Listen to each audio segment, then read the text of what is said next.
Hi, this is the lesson for Tuesday, October the 20th for 11th grade.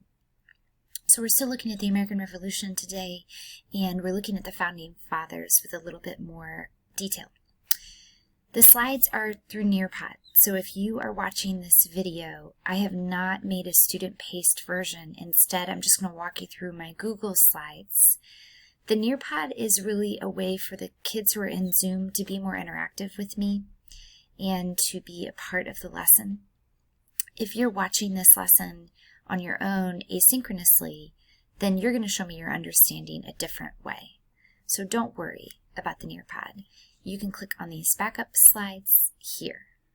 And you can see what we're doing. We're looking at Cabinet Battle number 3 and then the song analysis. I'll show you a little piece of that with my shot from Hamilton.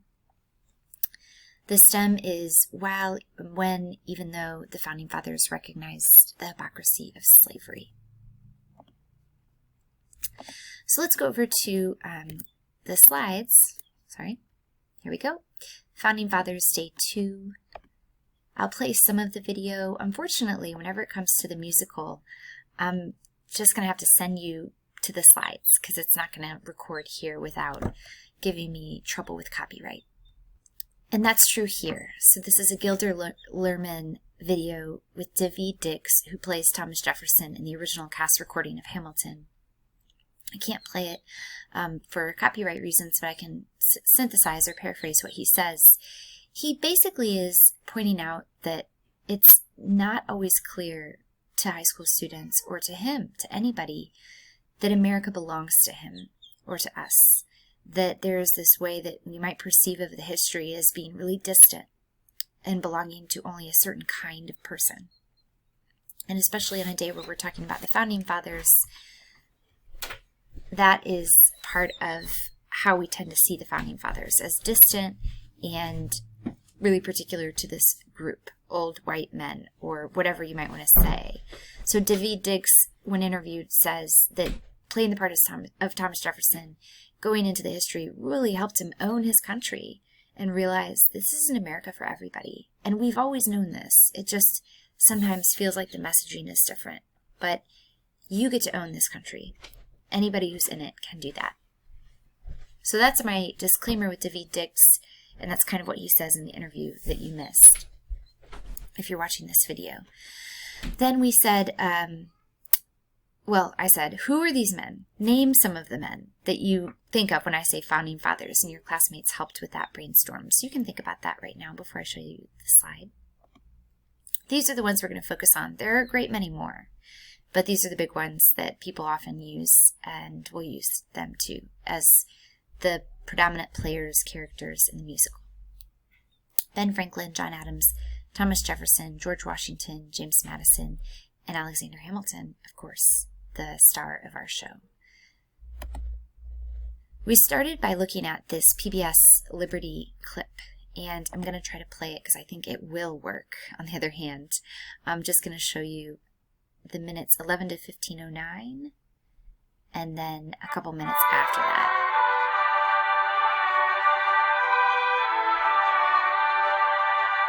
Men in the colonies.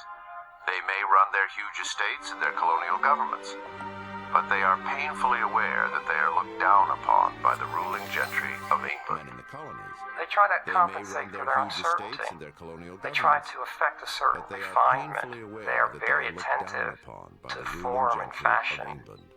But they They never try to get it quite compensate for right. their And when the uncertainty. English gentry They come, try to affect they a certain make refinement. remarks They are about, very attentive well, they have to fine form and carriages, but they don't fashion. have matched horses. But they never get it And then when they quite have right. matched And horses, when they the don't English have the gentry right come, saddlery. There's they always another make level. remarks They're never about, getting it quite well, right, they these have fine Virginians. carriages, but they don't have matched horses. To And then when Charles they have matched Lawrence, horses, they don't London, have the right August saddlery. 10, There's always another level. 1764. They're never getting it quite Sir, right, these Virginians. You will send me the following item and charge it to my To account. Charles Lawrence, One livery suit of London, worsted shag, August of 10th, the enclosed color, and 1764. lined with red wool.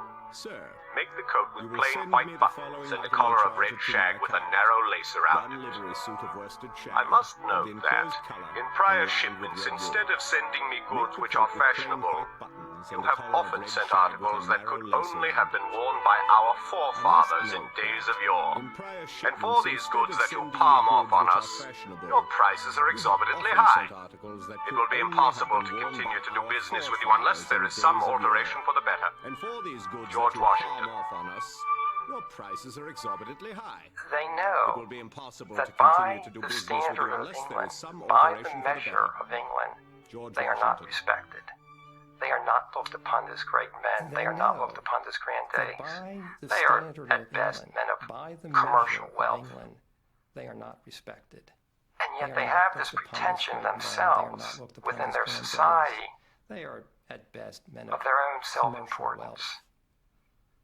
And this makes And them yet they have this uncomfortable pretension when themselves they confront England. within their society of their own A self-importance. sense of inferiority And this extends to makes all them aspects of uncomfortable colonial life. when they confront England. American artists feel they must go to London to learn from the A masters. sense of inferiority. They still extends try to all copy the haughty aspects of pose of a colonial life. Gainsborough portrait. American artists feel they must go to London to learn from the masters. But these Americans They will still never try be to part of copy the haughty aristocratic pose of world a they Gainsborough aspire to. portrait. They will create a new world, and sooner than anyone But back these then Americans would ever will have never be predicted. part of the aristocratic world they aspire to. They will create a new. So I played that clip and we talked about how that's pretty extraordinary, the principled look on the Founding Fathers as being fighting from an inferiority complex, but in the best possible way. I mean, they took that feeling and they did something so positive and new with it. They realized that the British were treating them as second-class citizens, that they didn't really have the kinds of status in London or British society that they thought they deserved. They had been working hard, they earned money in the new land, they felt like they were leaders in this new world. And the British, who were back in England, treated them like they were lesser. So you have these men, George Washington or Ben Franklin or the Thomas Jefferson, all of these people that we're talking about now, believing themselves to be worthy of that kind of respect and being told that they were not. And now we can start to see the American Revolution as something personal, something creating this frustration, this indignation. They deserve more. And if they deserve more, then surely all the people in America deserve more. So that's the scene. And on that scene, the Stamp Act, among other acts, were passed that continued to make them feel more and more and more indignant. So let's watch that little scene from this. Pressings are made, and the new tax is set to go into effect in the fall. It takes 6 weeks by sailing ship for news of the tax to cross the ocean. When it arrives, the news creates a firestorm up and down the continent. For the colonial elite, the men who run the local legislatures, the Stamp Act is an outrage. It seems to confirm their worst suspicions, that they are not respected in England, not worth even being consulted about this change in policy. George Washington is a delegate, sitting in the Virginia legislature. The Stamp Act, imposed on the colonies by the Parliament of Great Britain, is an ill-judged measure. Parliament has no right to put its hands into our pockets without our consent. Even royal appointees like the highly regarded Thomas Hutchinson, Chief Justice of Massachusetts, are upset. You must not deprive the colonies of their right to make laws for themselves. Parliament should only make laws necessary for the empire as a whole. The larger meaning of their life was wrapped up in being Britons. They were proud not to be Dutch, not to be French, not to be Spanish colonists, but to be British colonists, and to have, for 150 years, taxed themselves, governed themselves, behaved just like independent Englishmen did, although they were living in America. Now suddenly the Stamp Act implied that they were going to be governed, taxed by Parliament, a long way away in which they had no representatives. Now, the only people who were taxed without their consent in Britain were servants, people who didn't have any property, women, children.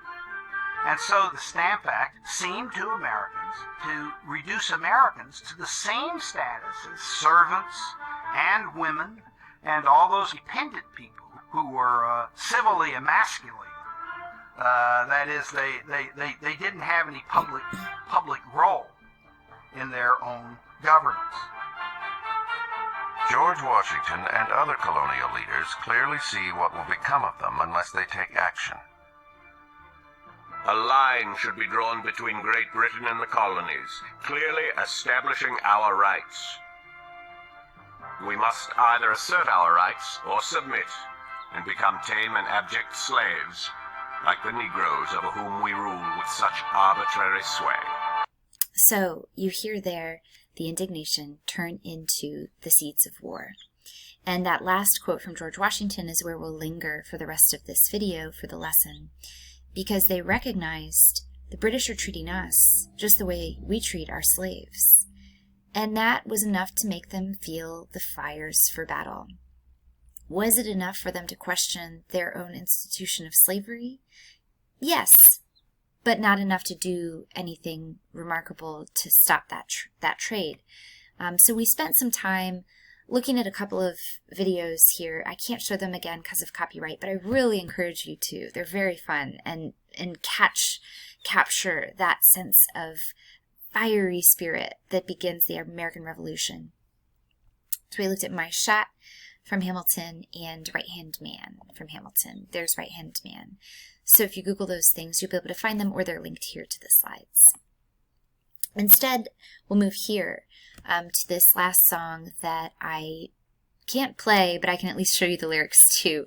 It's the Cabinet Battle number 3. So this is one of the Hamilton musical numbers that didn't make it into the final production. It's on the mixtape, and it fictionalizes the conversation that the Founding Fathers might have had about slavery. Slavery came up again and again during the founding of America. Would it continue? How would it continue? Jefferson even proposed abolishing it in his first draft of the Declaration of Independence, but that didn't catch, as we'll see tomorrow in our lesson on the Declaration of Independence, because of fear it would cause division between the states. To understand this song, it helps to know that both Jefferson and Hamilton, I should have written Hamilton there, both had mistresses, and that was kind of widely known. So let's take a look at the lyrics. And again, can't encourage you enough to just go listen to the song. It's phenomenal. In it, you are instructed in class to pick a founding father: George Washington, Jefferson, Madison, or if you like, you could pick Franklin, to figure out what they thought about slavery. Now, again, if you're doing this video and you're not in class, it's not so necessary that you go through this activity or give me any of your answers. You're going to reveal what you think through your STEM. So your STEM today is the Founding Fathers understood the hypocrisy of slavery. And you can see here, George Washington says, the issue on the table is Benjamin Franklin is proposing ending the slave trade and abolishing slavery in all its forms. We can't ignore this. What should we say? Thomas Jefferson says, well, sir, we've already agreed that the states have to wait until 1808 to debate on whether to end the slave trade. And that is the compromise we made. Anyway, if we abolish slavery, how would we cure the discrimination that exists in the country? Do we send these slaves back to Africa? Do we give them their own state? And he mentions, I tried banning slavery out west, and it didn't get a single vote. So this is a non-starter. Hamilton says, we have to do something. This is a huge problem, and even though I don't have an answer, we've got to come up with a way to end the slave trade and abolish slavery in all its forms. And he even says here, I don't pretend to know the answer, but the question is real. Madison says, well, let's continue our compromise. I'll reassure the North we are going to end the slave trade. Not slavery, but at least the slave trade. And I'll tell the South, don't worry, we're not going to do that till 1808. So that's the song, and that's your task, is to figure it out in your STEM, which is here. See ya.